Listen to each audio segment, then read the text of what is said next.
আসসালামু আলাইকুম।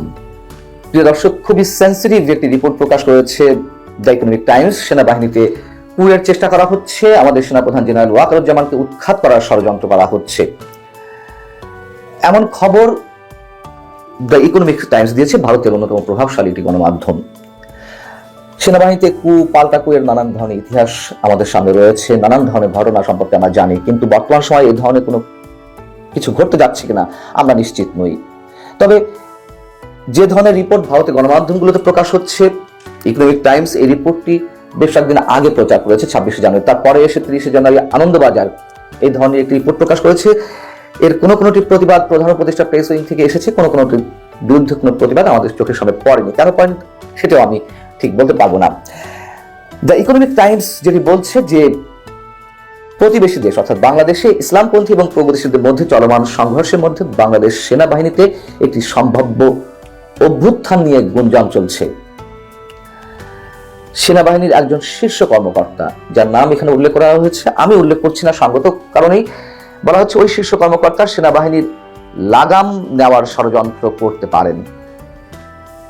এখন এগুলো যে রিপোর্ট আকারে প্রকাশ হচ্ছে, এর পিছনে উদ্দেশ্য নানান ধরনের থাকতে পারে, হতে পারে আমি জানি না যে তারা আসলে কোনো সোর্স থেকে এই ধরনের তথ্য পেয়েছে কিনা, আবার এগুলো ইচ্ছাকৃত করে সেনাবাহিনীর মধ্যে বিভাজন সৃষ্টির একটা চেষ্টা থাকতে পারে,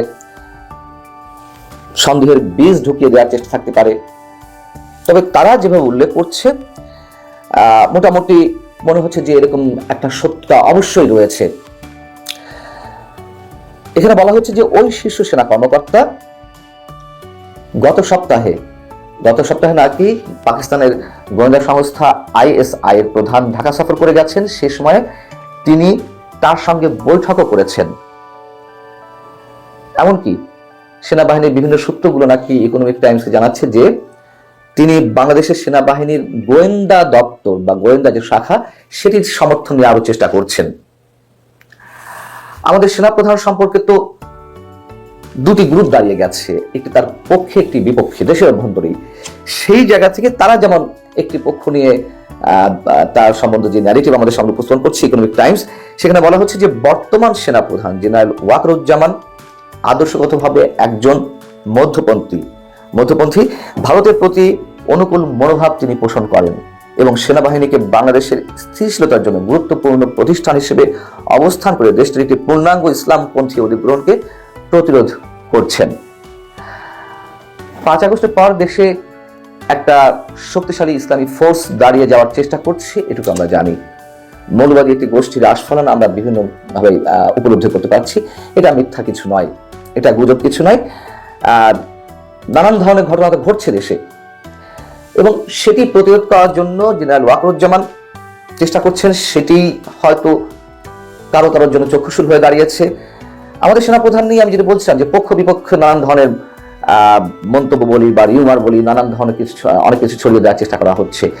5 আগস্টে যখন ছাত্র জনতা গণ অভ্যুত্থানের মুখে শেখ হাসিনা পালিয়ে গেলেন, এটা সেনাপ্রধান জানতেন। এটা নানানভাবে নানান দায়িত্বশীল মুখ থেকে বেরিয়ে এসছে এবং এমনকি আমাদের প্রধান উপদেষ্টার মুখ থেকেও বেরিয়ে এসেছে। তো সেনাপ্রধান যদিও তখন তা অস্বীকার করেছিলেন প্রথম পর্যায়ে, যে তিনি জানতেন না যে শেখ হাসিনা পালিয়ে যাচ্ছেন। তার এই বক্তব্য অন্যভাবে নেওয়ার কোনো কারণ নাই।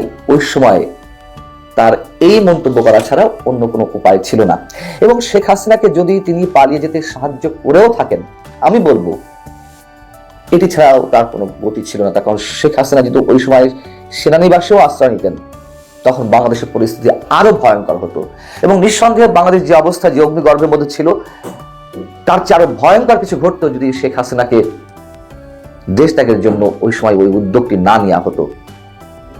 তো একটি পক্ষ বলছেন যে তিনি আওয়ামী লীগের স্পন্সর, তিনি আওয়ামী লীগের প্রধান বা সাবেক প্রধানমন্ত্রীকে পালিয়ে যেতে সাহায্য করেছেন, তিনি আওয়ামী লীগের এজেন্ডায় বাস্তবায়ন করছেন।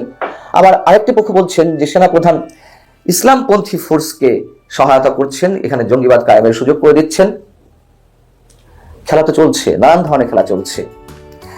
তো ভারতের গণমাধ্যম একটি পক্ষকে বেছে নিয়েছে। সেই জায়গা থেকে বলা হচ্ছে যে সেনাপ্রধানকে উৎখাতের ষড়যন্ত্রকারী বা সেনাবাহিনীতে কূপ ঘটাতে যাওয়ার যে শীর্ষ কর্মকর্তা, তিনি আরো একটি বিশেষ শক্তি কেন্দ্রের নেতৃত্ব দিচ্ছেন, এবং সেই শক্তি কেন্দ্রের কথাও আমি এখানে উল্লেখ করতে চাচ্ছি না, এতে সেখানে উল্লেখ রয়েছে রিপোর্টটিতে। আমাদের প্রধান উপদেষ্টার প্রেস উইং থেকে তীব্র প্রতিবাদ জানানো হয়েছে আনন্দবাজারের 30 জানুয়ারি যে প্রতিবেদনটি প্রকাশ করা হয় সেই সংবাদের। সেখানে সংবাদটির শিরোনাম ছিল সেনা অভ্যুত্থানের চেষ্টা, দিল্লির নজর। পরবর্তীতে প্রতিবাদ জানানোর পরে এই নিউজটি আর খুঁজে পাওয়া যাচ্ছে না, তবে ইকোনমিক টাইমসের খবরটি এখনো পাওয়া যাচ্ছে। প্রধান উপদেষ্টার প্রেস উইং থেকে যেটি বলা হয়েছে যে ভারতীয় গণমাধ্যম আনন্দবাজার বাংলাদেশের সেনাবাহিনীর অভ্যুত্থান নিয়ে যে সংবাদ পরিবেশন করেছে তা সম্পূর্ণ মিথ্যা, বানোয়াট এবং সিনেমার কল্পকাহিনীর মতন। প্রধান উপদেষ্টার প্রেস সচিব বলছেন, ভারতীয় মিডিয়া বাংলাদেশের শেখ হাসিনার শাসনকে সমর্থন করার জন্য এবং তার ক্ষমতা অব্যাহত রাখতে এক ধরনের হাইব্রিড যুদ্ধ কৌশল ব্যবহার করছে। এই কৌশলের অংশ হিসেবে তারা তথ্য সংক্রান্ত মিথ্যা প্রচার চালাচ্ছে, যা মূলত বাংলাদেশের জনগণ এবং তাদের স্বাধিকার সংগ্রামের বিরুদ্ধে। বাংলাদেশের জনগণ তাদের স্বাধিকার সংগ্রাম বলতে 5 আগস্টের গণঅভ্যুত্থানকে বোঝানো হয়েছে। যেটি ঘটুক না কেন, আমার মনে হয় যে সেনা প্রধানকে নিয়ে সত্য মিথ্যা নানান ধরনের গুঞ্জন তো আমরা শুনছি। আমি প্রথমে বললাম যে পক্ষ বিপক্ষ একটা শক্তি দাঁড়িয়ে গেছে, তবে এখনো পর্যন্ত সেনা প্রধানকে নিয়ে যদি এ ধরনের কোনো ঘটনা ঘটে, আমরা জানি না এর সত্যতা বা মিথ্যা, তবে মিথ্যা কতটুকু, তবে এটুকু বলতে পারি বাংলাদেশ অভ্যন্তরীণ এবং আন্তর্জাতিকভাবে কোনোভাবেই কোনো দিক থেকেই এখনো পর্যন্ত ষড়যন্ত্রের বাইরে যেতে পারেনি। নানান ধরনের খেলা চলছে এবং আমাদের সামনে যা কিছু সামনে ঘটে যাচ্ছে নিকট অতীতে সুখকর কিছু নয়, সেগুলো রাজনৈতিক দিক থেকে হোক বা অন্য কোনো দিক থেকে হোক। আল্লাহ হাফেজ।